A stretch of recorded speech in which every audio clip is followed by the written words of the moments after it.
What's up, everybody? What should you weigh for your height?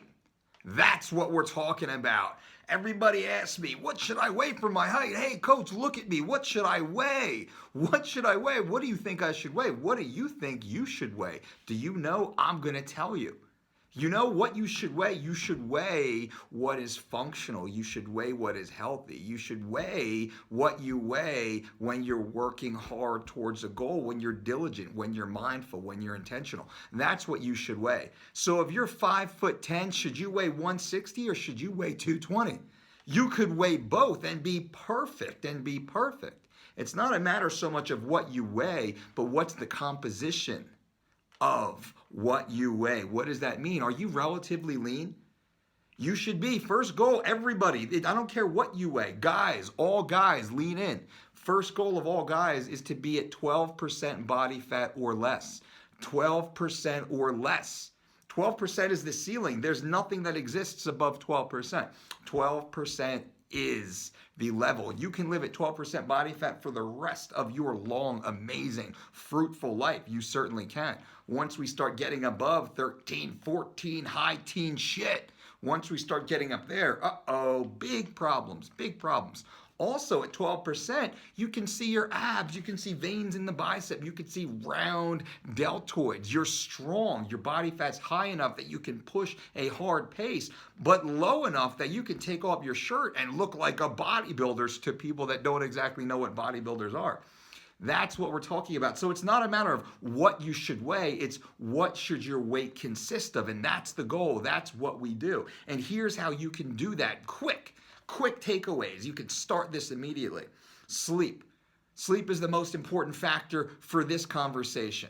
In order to be lean, in order to optimize hormone production and balance, you must be sleeping more often. You must be eliminating stress, letting your body do what it wants to do, what it's meant to do, what you need it to do to live this healthy, fit, strong life at the perfect body weight and perfect body fat composition.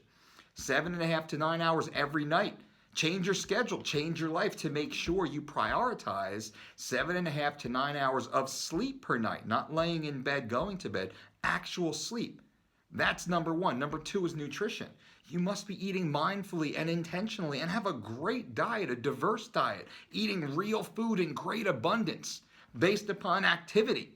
That's what it's about. You can eat more when you're trying to lift more, train more, push more while staying relatively lean, or you have to sometimes eat less to get super tight, lower, shrink wrapped 8% body fat look. That's why we say 12% is the ceiling. You can live there forever. Every so often, once every year or two, you take a little dip down into the single digits for fun, for a personal goal, for a photo shoot in your bathroom, doesn't matter.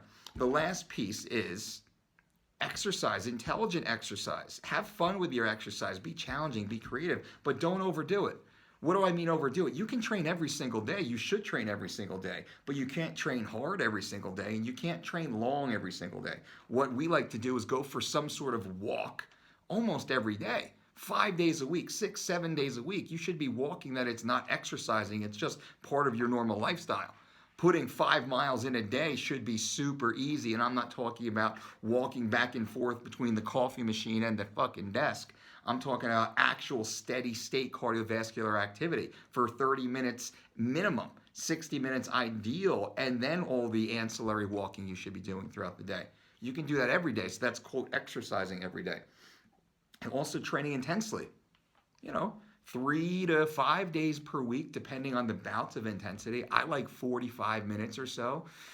20 to 45 minutes performed 3 to 4 days per week is ideal. And that's a little bit of warm-up that I don't include and a little bit of cool down my time. But the actual workout from when the meat of the specific, skill-specific day warm-up begins, because I do like a general athletic warm-up first, and then I do my skill-specific, day-specific warm-up. So by the time day-specific warm-up sets in and day-specific warm-down is completed, anywhere between 20 and 40 minutes is max. I don't care what sport you're in.